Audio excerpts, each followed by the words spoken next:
Muy buenas tardes, Violeta, Ernesto, muy buenos días allá. Aprovechando un rayo de sol que el día de hoy tenemos en Buenos Aires, Con saludándolos razón, siempre con te Te está vemos iluminando iluminado. muchísimo, muchísimo. Sí. aprovechando. Sí, No no, dura mucho, no dura mucho, así que por eso lo aprovechamos. ahora sí que tenemos un Fernando que hoy va a estar más Más iluminado iluminado. que de por sí. Así que, Fernando Buenabat, pues interesante también el planteamiento que haces, pues las repercusiones internacionales del proceso electoral del Poder Judicial aquí en nuestro país. ¿Cómo se está viendo desde allá?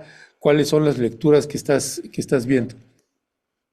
Bueno, varias muy significativas aquí en Argentina, eh, por el momento histórico que se vive, por la circunstancia electoral que está ya en plena fase de calentamiento en varios de sus niveles y en varias de sus demarcaciones electorales en Argentina, pero sobre todo porque en un país como este, asfixiado como está asfixiado en problemas económicos muy severos, dominado como lo está por la dictadura del Fondo Monetario Internacional, que tiene su propio plan cóndor financiero, ¿no? Y esto bien que hay que tomarlo muy en cuenta porque determina muchas de las cosas que aquí se están debatiendo.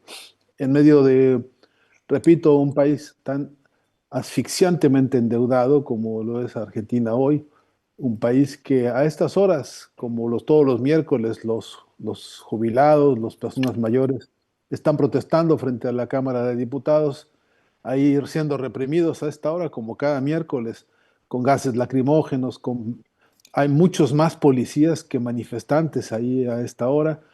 Hoy en particular se convocan ahí muchísimos frentes, algunos de ellos frentes del Hospital Garrahan, médicos, enfermeras, técnicos administrativos que están dando una batalla extraordinaria hoy en defensa de sus salarios, pero en defensa de las humillaciones que el proyecto de la anarcocapitalista les deja sentir con todo su rigor a los trabajadores en este país, en el que todos tienen privilegios si son financistas, si son dueños de algunas herramientas de producción, pero después a la clase trabajadora le tienen puesto el pie sobre el cuello y los salarios sencillamente no alcanzan.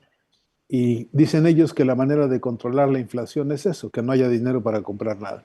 Así que en este contexto, hace 2 noches, en un programa de televisión que marcó hito en Argentina en los años recientes de audiencia, porque un periodista de un canal de televisión por cable eh, invitó a la expresidenta Cristina Fernández.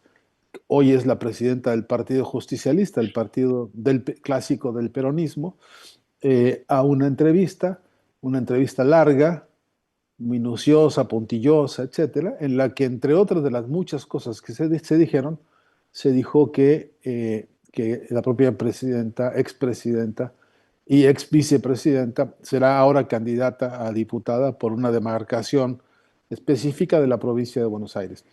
Eh, eso ha ocasionado un revuelo político enorme aquí y eso ha ocasionado una serie de ataques y contraataques eh, contra la figura de una expresidenta que ha concitado todos los odios que podamos imaginar. Los que hemos visto en México contra Claudia Sheinbaum, los que hemos visto que ensayan uno y otra vez desde distintos medios de comunicación, aquí han sido ensayados una y otra vez. Alguna vez un periodista del grupo Clarín lo definió como periodismo de guerra contra Cristina y contra su ex esposo, y exhibieron eh, solamente ese caso merecería una semiótica minuciosa, un trabajo de análisis minucioso.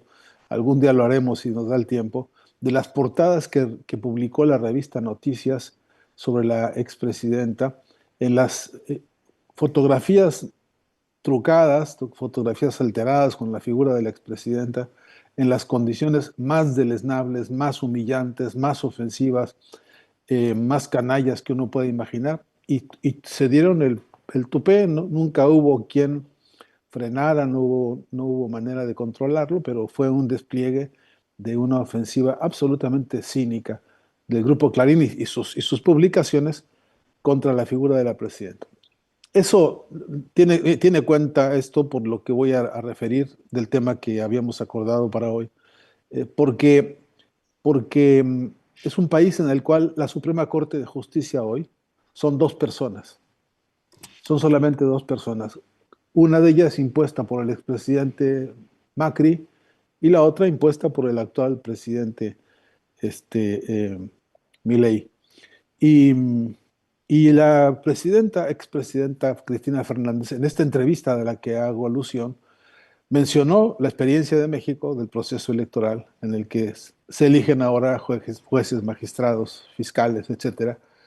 Se eligieron y, y que, y que suscitó entre los que estaban allí, los que estaban viendo el programa, algunos desinformados y otros a los que no les interesa otra cosa más que su propio ombligo, les pareció muy sorprendente que hubiera un ejercicio de tal envergadura en un país como México, en el cual entramos a una dinámica absolutamente distinta de la histórica realidad de la meritocracia en el Poder Judicial, ¿no?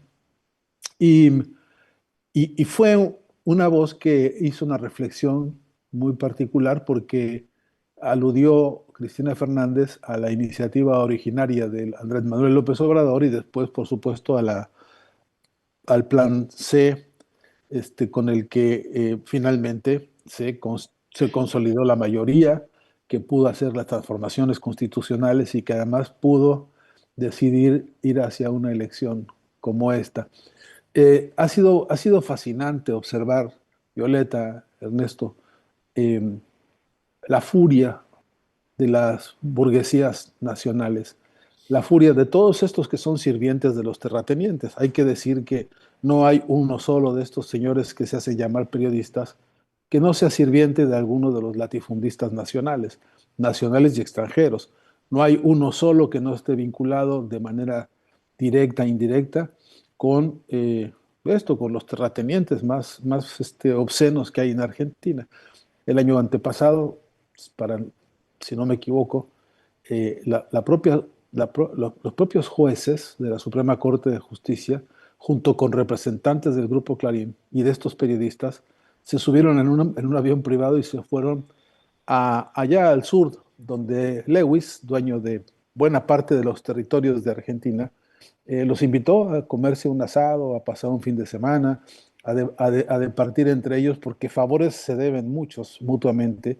Y entonces, eh, cuando esta noticia se dio a conocer, eh, aparte de haber desnudado un ejercicio de impudicia absoluta, de corrupción y de connivencia verdaderamente pornográfica, además se produjo un golpe muy significativo a la moral social de este país, porque en la medida que el Poder Judicial exhibe su corruptelas, y los exhibe con tal desfachatez y con tal cinismo, en la medida en que la impunidad que reina en estos sectores, en ese llamado poder judicial, se exhibe, repito, de esta manera tan bochornosa, en esa medida buena parte de los electores se desmoralizan, se, eso, se desencantan de lo que alguna vez la democracia pudo haberles prometido. Eh, la historia esa de ese viaje ahí al sur del continente con los jueces y con Lewis terminó hace unos días porque pues, esto pasó a ser una denuncia pública, pasó a judicializarse el asunto porque peca de todos los delitos habidos y por haber, incluido el de prevaricato, y porque además se fueron a reunir con alguien que está ventilando casos en los escritorios de esa Suprema Corte de Justicia. Así que el resultado judicial de todo esto fue hace unos cuantos días, diría casi horas, que los jueces inculpados en este enjuague monstruoso y corrupto se exculpan a sí mismos y no hubo pecado y no hubo delito y no hay nada que perseguir. Así el carpetazo, así el final de esto. En este contexto, y hay otros muchos ejemplos que ahora no podré citar, pero hay muchos otros ejemplos en los que el contraste extraordinario que representa haber consolidado un espacio en el que ahora será posible que los jueces sean sometidos al escrutinio popular, ya de suyo dejó sin sueño a muchos en este país que entre atónitos, irónicos y odiadores como son, empezaron a destilar pues furia contra la propia Cristina Fernández aquí y contra Claudia Sheinbaum también allá. Eh, no, no, no hay quien se detenga a hacer un análisis serio sobre efectivamente los faltantes, efectivamente los problemas, efectivamente las contradicciones, efectivamente las tantas cosas que se derivan de esta particular elección con sus características y sus circunstancias y su historia y sus desafíos, pero efectivamente que no se van a detener a hacer un análisis ni siquiera mínimamente serio y mínimamente respetuoso, porque de lo que se trata es de odiarlo, de vituperarlo, de calumniarlo al máximo, porque efectivamente le resulta una provocación a su imaginación y a sus intereses en algo que creen que es absolutamente intocable. Y en eso, esta repercusión me pareció válido y me pareció interesante que no la dejásemos pasar, porque en medio del propio debate que en México se puede estar desarrollando sobre este tema, vale la pena incorporar el hecho y el dato de cómo en otros países es ni siquiera imaginable que un día aceptaran una cosa como esta, ¿no? Sí, muchísimas gracias, querido Fernando, por esta primera reflexión que nos estás haciendo, pues, de estos ataques que se mantienen y se profundizan hacia allá, pero también hacia acá, en específico, sobre la situación que se está viviendo con este primer presidente de la Suprema Corte que vamos a tener de origen indígena, un indígena mixteco de Oaxaca, que pues realmente hemos visto en redes sociales, querido Fernando, cómo se le está atacando muchas y muchos de la oposición y de la derecha y de la ultraderecha, pues dicen que no hay que compararlo con Benito Juárez, ¿no? Que no es comparable. Y lo otro, pues que están cuestionando mucho sus planteamientos en torno a su propuesta de no usar toga y lo llaman indigenista radical, así, ¿no? Indigenista radical, decíamos ayer sin saber lo que significa el indigenismo, y una preocupación que vemos que también a ellos les ocupa de manera importante es que él estaría privilegiando a la comunidad indígena, ¿no? Ellos lo ven así como algo muy peligroso y bueno, eso es parte de lo que estamos viviendo acá también a nivel también de redes sociales, querido Fernando, y de algunos análisis y analistas que están dando esta posición. Y yo quería preguntarte al respecto, ¿qué significa en este contexto de que estamos viviendo aquí para ti que llegue por primera vez, ¿no? Un personaje como Hugo Aguilar a presidir la Suprema Corte y que sea primera vez que se elige, ¿no? Se elige por parte de los ciudadanos, porque podemos decir, bueno, ya la presidió Benito Juárez, también fue presidente de la Suprema Corte, pero ahora pues es en este contexto de que es electo por primera vez y está sacando un amplio número de votos realmente muy, muy sorprendente, querido Fernando. Bueno, a mí me parece que es motivo de una celebración histórica, ¿no?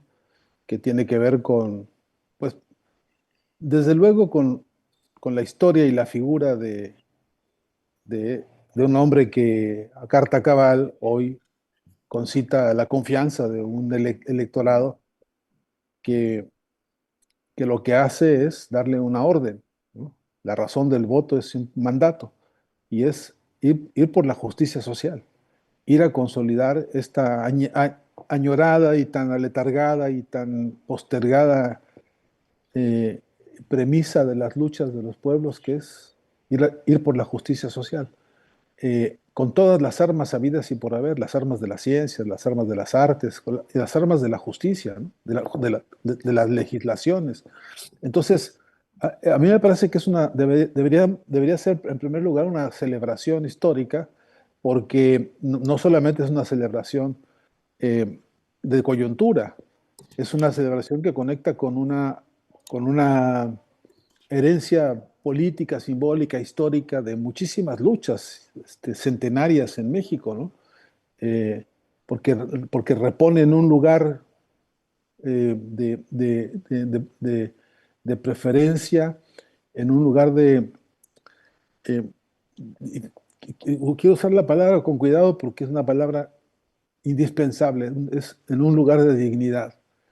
Eh, Quiero decir eso, porque ubica el voto en esta ocasión, esculpió un espacio de dignidad en el que se, se reconecta la llegada de este extraordinario referente en el mundo de la justicia. Lo que hace es conectar con toda una tradición política, histórica y con un montón de deudas que hay en México, ¿no? Y este es el doble peso enorme de la elección. Es el descanso sobre sus espaldas de una preferencia que lo distingue, que lo honra, que le mandata, pero además que le repone sobre los hombros una larga, importante lista de espera de asuntos a resolver, no solamente en términos de los expedientes que deben estar ahí de piso a techo aguardando las décadas, sino porque hay que hacer una recomposición general del propio Poder Judicial, porque hay que hacer un recambio. La presidencia, esta vez la presidencia del Poder Judicial no puede asentarse sobre una sola persona o un individuo, no puede ser una designación individualista y tiene que gestar un gran movimiento porque la oportunidad histórica es esa.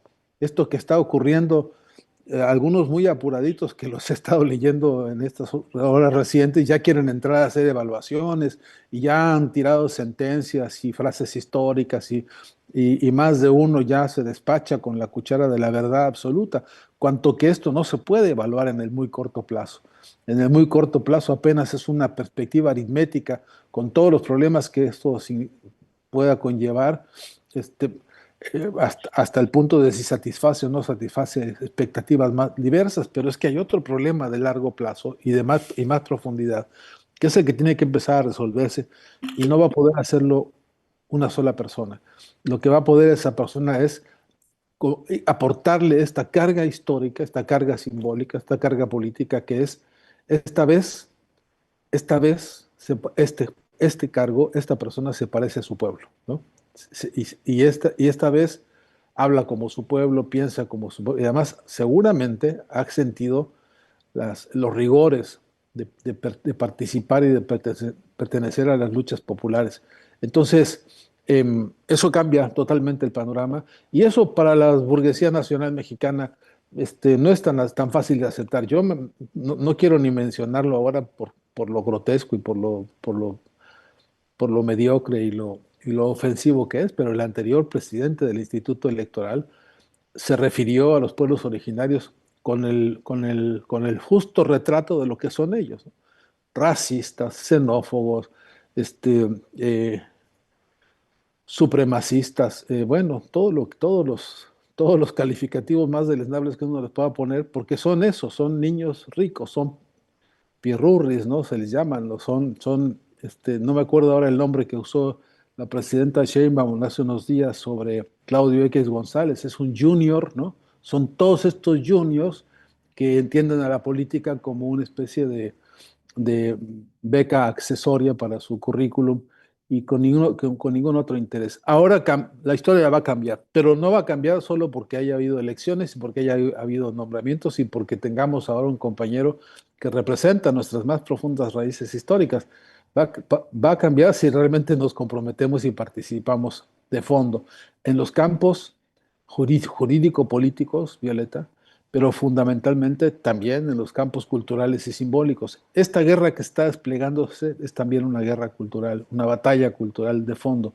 No hay que perderla de vista.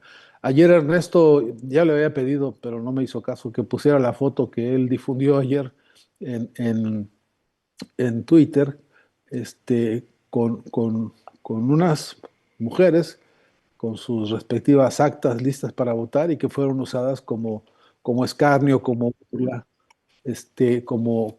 qué sé yo, como todas las canalladas que son capaces de decir, poniendo en tela de juicio la capacidad de elección, la capacidad de participación, la capacidad de discernimiento de cualquier persona. Y eso, además de ser injusto, es obsceno. Bueno, ahí está. Ya, lo estoy viendo ahora en pantalla, esa foto maravillosa y la intervención de Ernesto, que fue, me parece que oportunísima, para poner en su sitio al canalla que hizo comentarios sobre esto, ¿no? Pero más que eso, porque hay que hacer visibles a los protagonistas de esta batalla, que apenas comienza, ¿no? Que tiene un comienzo con algunos cuesta arriba, con algunas tareas arduas por resolver, pero yo creo que con un futuro promisorio en la medida en que se vuelva participativo, en la medida en que convoque y nos movilice a todas y a todos, porque ya podamos empezar a entender que el Poder Judicial también depende del poder popular, ¿no?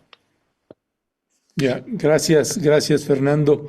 Fernando, sí, y bueno, yo nada más añadiría esto del tuit que hasta estos minutos sigue un ataque de bots. Jamás me hubiera imaginado que José Antonio Crespo tuviera una red de bots. Haz de cuenta que estaba uno criticando a Loret de Mola o a los influencers de Gutiérrez Priego o algo así. Uf, se te llega, o a Broso, se te llena así de insultos con muchas groserías y vulgaridades y los morenacos y no sé qué, etcétera, etcétera.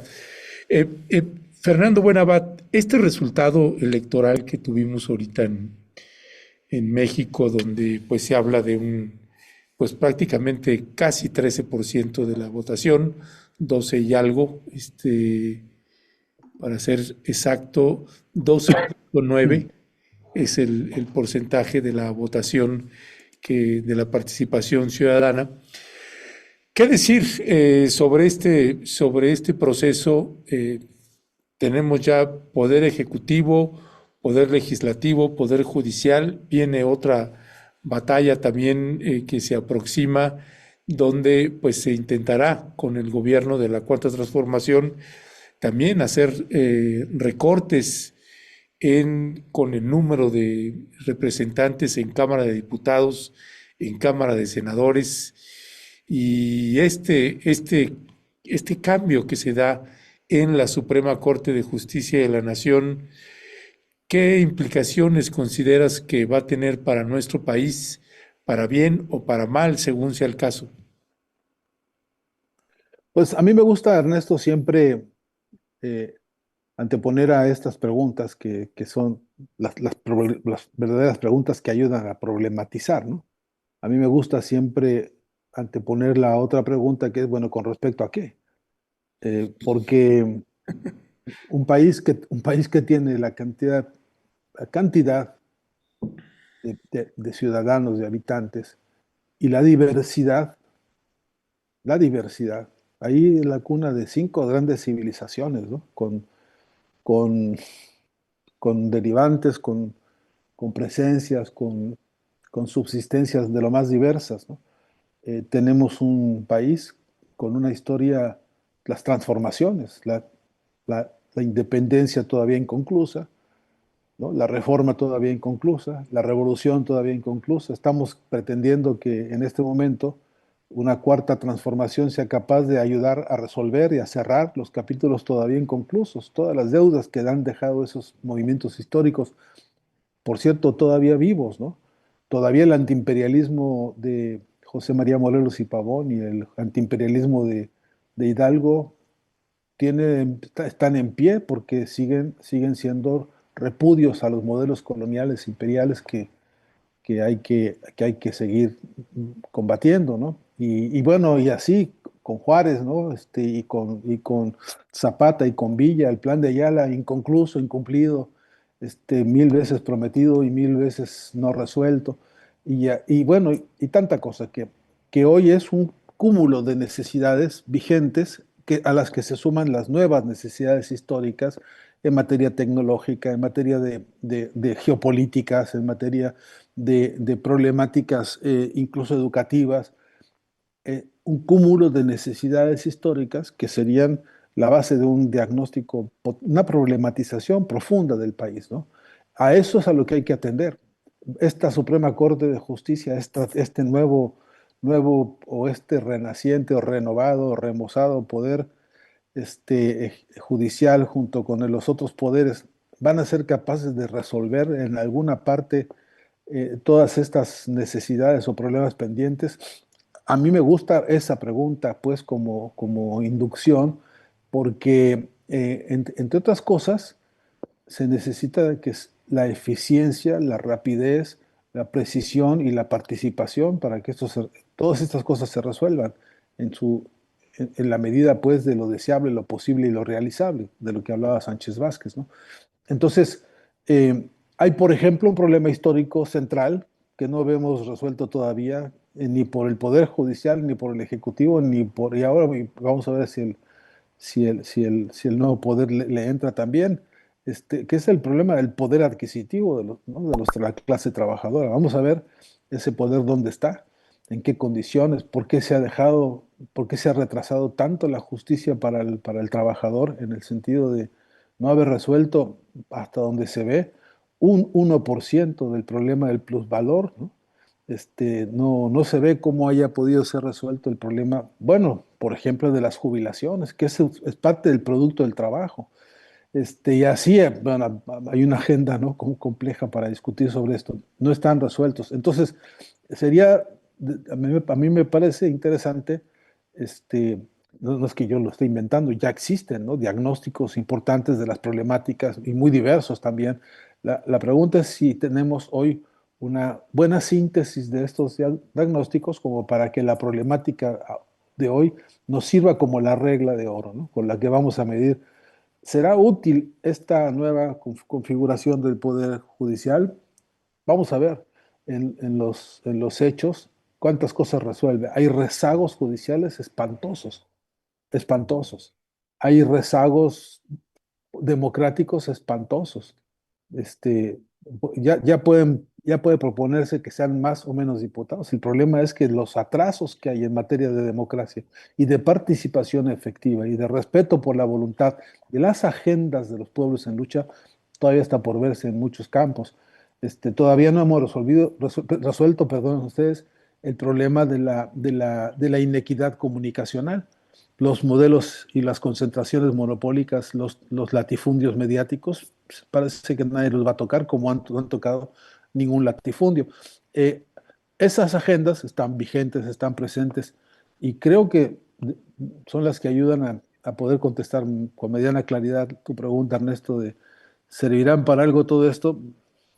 Vamos a ver si tenemos claro cuál es el problema para entender exactamente qué solución están pretendiendo. Y el nuevo salto que creo que tienen que dar estos tres poderes hacia una verdadera transformación del país tiene que darse en el sentido de dar por terminado este festival infinito de intermediaciones, de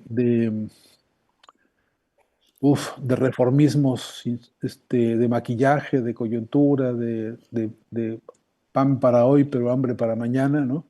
Que no han dejado que realmente los protagonistas de las luchas sociales sean los que encumbren las movilizaciones sociales y populares del país. Y bueno, en eso cuanto más demoremos esas tareas, cuanto más peligro estamos corriendo, especialmente porque tenemos un vecino que de todo esto se aprovecha mañana, tarde y noche, ¿no?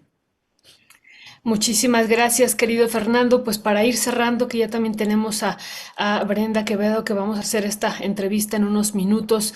Querido Fernando, nada más pedir tu opinión sobre, otra vez regresando a este ministro de la Suprema Corte, que va a ser el presidente Hugo Aguilar, que él propone una justicia pues también pluricultural e intercultural y varios elementos que él dice que todavía hay varios pendientes, por ejemplo, una justicia que nos parece muy importante a favor del medio ambiente y que lo plantea en varios de sus entrevistas y en varios de sus comunicados que hizo pues como candidato, que es un tema que le preocupa y pues ¿cuál sería tu opinión al respecto, querido Fernando? Sí, creo que para no exigirles demasiado tampoco a las buenas intenciones, a las buenas decisiones, incluso a los modelos, incluso a los programas más inteligentes, a veces uno, bueno, tenemos como algunos la proclividad a exigirles que ya para mañana queremos todo, ¿no? Ya que me lo resuelva y que me lo garantice y que me asegure que efectivamente. Y ese es uno de los grandes problemas que se nos presentan en estas disyuntivas. Yo claro que sí creo que es imprescindible frenar este, todos los daños a los ecosistemas. Es de vida o muerte. Lo estamos viendo en la Ciudad de México con con los episodios que ha habido de inundaciones, etcétera, que no se habían visto. En Argentina hemos visto en los últimos días lluvias inesperadas, en cantidades absolutamente, bueno, complejas y costosísimas. En fin, sí que hay que hacerlo, pero hay una tarea de cortísimo plazo que es frenar el daño que el capitalismo le está haciendo a la humanidad. Frenar no significa curar, ¿no? Frenar significa empezar por cobrar conciencia de que no avance más el problema, pero que no avance más el problema, por ejemplo, en el dispendio del agua, que no avance más el problema en la contaminación de los cultivos, que no avance más, pues, esta anarquía brutal con la que se maneja o se desmanejan los recursos naturales, que no avancen más las lógicas del latifundismo, ¿no? Que hemos tenido en México ahora en San Luis Potosí con episodios verdaderamente vergonzosos y los que ya conocemos en Chiapas, en fin. Entonces, un trabajo que me parece de delimitación de corto plazo es frenar como lo que haría cualquier médico en cualquier hospital que te llegara un pacientito, ¿no? Primero frenarle la fiebre y frenarle la hemorragia y frenarle, antes de pensar en la curación, pensar en cómo parar la cosa que está ocasionando la crisis, ¿no? En eso se necesita un gran acuerdo y un gran consenso, pero con las herramientas de la justicia social, me parece que se pueden acelerar algunos pasitos los ingredientes de la revolución de las conciencias, ¿no? Me parece que ahí hay un trabajo importante de corto plazo. Y lo otro que quiero decirte es que tampoco me conformo con los tiempos que te impone cierta realidad, ¿no? Hay que forzarla y presionarla, pero como no quiero ser irresponsable con cosas en las que tampoco quiero generalizar, pues no puedo tampoco, pero sí que creo que hay algunos espacios de la vida política en los cuales el Poder Judicial puede inyectar, inyectar vitaminas para acelerar ciertos procesos, ciertos cambios. Por ejemplo, por ejemplo, rápidamente reglamentar que hay un tiempo límite para el tratamiento de un problema judicial y que las personas no pueden estar encerradas en una cárcel hasta que un juez se le pega la gana atender, porque la justicia no debe ser una mercancía como la han venido usando históricamente, ¿no? Entonces, eso sí que se puede parar de golpe. Tiene que haber, incluso me parece, cuanto antes, un mecanismo interno de recomposición de protocolos operativos para jueces, policías, etcétera. No puede volver a ser que un poder judicial acepte que los representantes suyos en las calles cometan los atropellos que están cometiendo por todos lados, en las carreteras, en las avenidas, en todos lados, en nombre de una hipotética orden que les dan los jefes fiscales o los qué sé yo, o las autoridades, ¿no? Que hemos visto recientemente atropellos como ir a cerrar un local de reuniones sociales porque se le antojó a quién sabe quién y simplemente nadie ofrece una explicación ni siquiera sensata sobre tales atropellos. Eso me parece que es la clase de cosas que en el corto plazo pueden resolverse o atenderse con mayor facilidad. Y desde luego, uno de los grandes combates que sigue en pie, ¿no? Me acuerdo siempre de Andrés Manuel López Obrador que se desgañitaba aquí y allá denunciando la corrupción y exigiendo parar y frenar la corrupción y todo este movimiento que tributa a la historia de México como cuarta transformación tiene un pilar fundacional en el concepto de la lucha contra la corrupción. que no es cualquier asunto, porque el capitalismo es un sistema corrupto por definición, Mm. por definición. De modo que en esas cosas creo que sí, podrían acelerarse los pasos como para ver resultados muy pronto.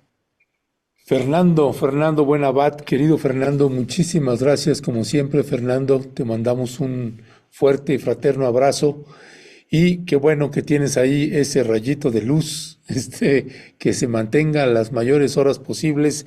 Te mandamos un fuerte y fraterno abrazo y seguimos al habla. Un abrazo grande a los dos y hasta la próxima.